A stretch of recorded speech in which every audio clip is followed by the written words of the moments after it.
Please don't ask me why I have a fork in my hands connected to a microphone. Just don't.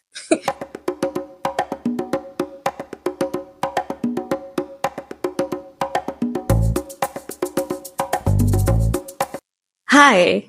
On today's video, we'll be looking at things you need to know before coming to study in Russia. So I listed 6 basic things you will need to know. So the first one is do your research. And the first and most important question you would ask yourself is, what language will I study in? Is it Russian or English? And am I ready to study in Russian if I was given the opportunity to study in Russian? And if you're like me and would like to study in English, consider that as well. So you have to consider the university. You have to consider the course you'll be studying, because most courses in Russia are not provided in English. So if you can man up and study in Russian, then voila, nothing to be bothered about. The other thing under this point will be, what's the cost of living and can I afford it? So for most people coming from Zambia, you might be on scholarship. So that's 100% scholarship. That means the Zambian government will be providing you with money for upkeep, whilst the Russian government helps you. Well, you literally be studying for free. Like, tuition fees are paid for. So those are the things you have to consider. So you can check this out on the internet and weigh yourself, because most people and some people are not on a full scholarship. That means you only have a scholarship from the Russian government without the Zambian government coming in for you.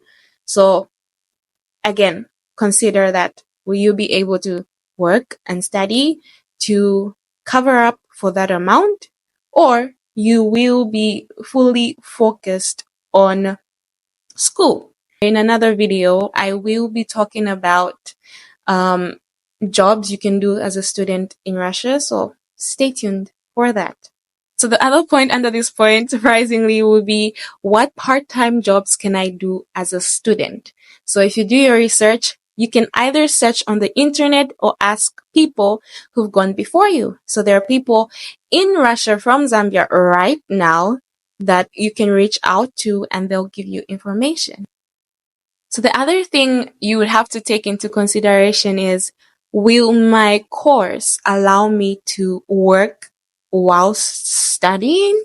So, for example, a medical course, it's recommended that you spend the first year on studies, no distractions, just focus on creating that firm foundation with the course. So you have to take that into consideration before even looking for a job.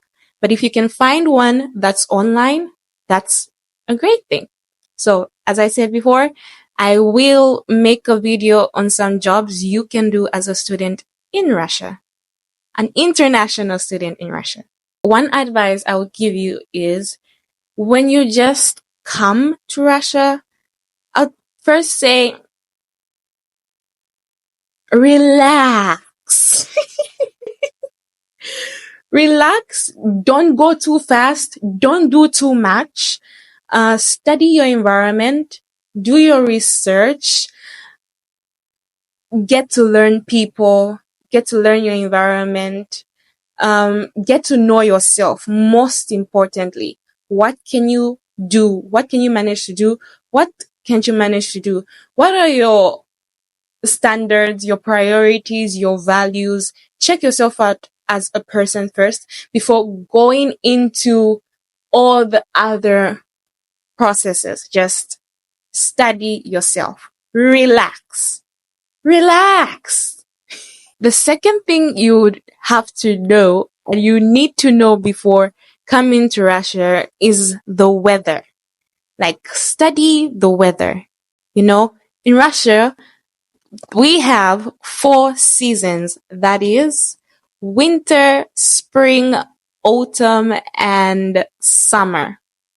So these 4 seasons occur different times of the year. And I would advise before you even fly, you check, you know, what season it is. Are you coming in when it's autumn? Are you coming in when it's winter? Or else you'll be coming in a summer outfit when it's winter here. People are in coat cars, people are in jackets, people are in bombers. So you have to consider the time frame or the season you're coming into Russia. Very important. The third thing is clothes. So people will be like, do I come with clothes from home? Will I have the time to shop when I get to Russia? Like all these questions. Baby, there are better things here. Just come with your money. Come with your money. You will find the clothes. You will find the clothes. In another video, I will be taking you through like boutiques or shops you can visit when you just arrive, especially in Moscow. I can only really talk about Moscow. I'm sorry for the people who are flying into Russia, into other cities other than Moscow. So if you're coming to Moscow, baby, I got you covered. I got you covered. So I'll make that in another video. So look out for that. Look out for that. Number 4 is people ask, well, do I buy gadgets from home or in Russia? I would recommend you come and buy the gadgets from here because, for example, a laptop, it will be designed with, especially if you're coming to study in Russian, come and buy a laptop from here. Everything will be inbuilt in Russian. The keyboard will have Russian and English on it, but at least it will have Russian on it. So I would recommend you to come and buy your gadget from here. Just carry money, baby, and you'll be safe. Carry money. For your phone, I would recommend you come and buy it from here as well. The prices are really affordable here. So keep that in mind. Keep that in mind. Number 5, and my favorite, food. Carry the whole Zambia. Carry the whole Zambia for yourself and for me too.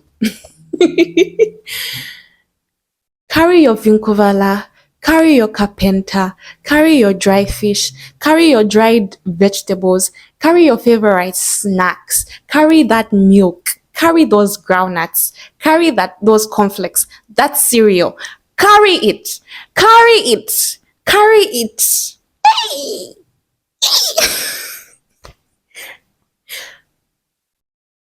Carry the whole Zambia. Pack everything. Don't leave a soldier behind. And number 6, but definitely not the least, but the most important one, you have to consider the transition period. Transitioning for some others won't be easy, especially if you're going to be learning in Russian, because you've learned in English all your life and come in here and that disrupts everything. So your mindset has to change towards certain things.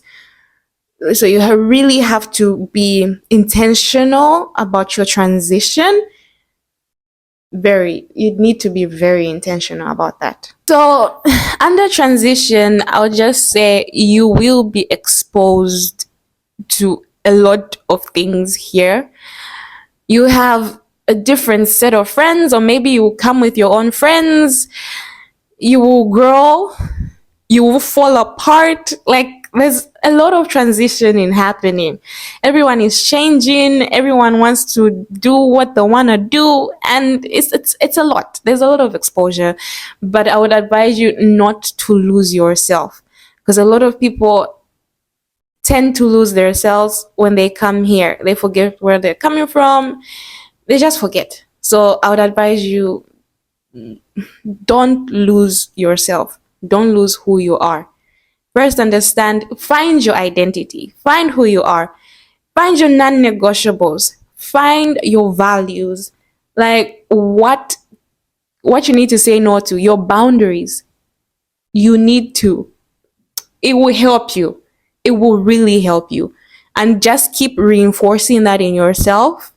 Damn, you'll be safe. You'll be fine. The other thing you need to be aware of about the transition period is your curiosity, especially if you're from a home like mine. I grew up in a place where I was confined, those boundaries, my parents were strict. So you know, then coming here and experiencing a level of freedom, a level of, zinga zing, life. It was a phase. It was a phase. So you need to check your curiosity and don't allow yourself to be influenced by what you see in the now. And just hold fast to the teachings that have been instilled in you by your parents. They say, train up a child in the way he should go, and he will not depart from it. And it was that training that my parents gave to me whilst I was back home that has kept me from making certain decisions, being in certain relationships. It was because of that training that hasn't departed from me. So guard that. Cherish that part of you. Guard it with all your heart. Guard it. The other thing you should be aware of in the transition period is proving things to people that are not even around. Like, you just want to prove a point, I just want to prove a point. To your who? To your mommy? To your daddy? To your... Who are you proving a point? You have to be really careful about that. You need to heal. That's the most important thing. Heal from trauma. Heal. The people you're trying to prove a point to have even forgotten what they did to you. Heal. Heal. Make sure you're doing what you're doing because it's what's in your heart to do. It's your purpose. You've heard from God about it. Don't just do it for the sake of pleasing other people. Don't. So guys, that was all for today's video. I hope you enjoyed this video, and I'm guessing you've been wondering why I was using a fork. So the handle to my microphone actually broke when I was making this video, and I was like, I can't stick it to my shirt or anything, so I'll just get a fork, and it worked perfectly if you ask me. But I'll have to find a solution on how I'll move next time, because I don't know, maybe I'll buy a new one. But if you see me like this in the next video, just know your girl is struggling. Okay, we'll get there, but this is what we'll use for now. Maybe I'll then buy different colors, who knows. But anyway, thank you so much for sticking to the end of this video. Please give this a thumbs up and subscribe if you want to subscribe, and see you in my next video. Until then, stay blessed. Bye.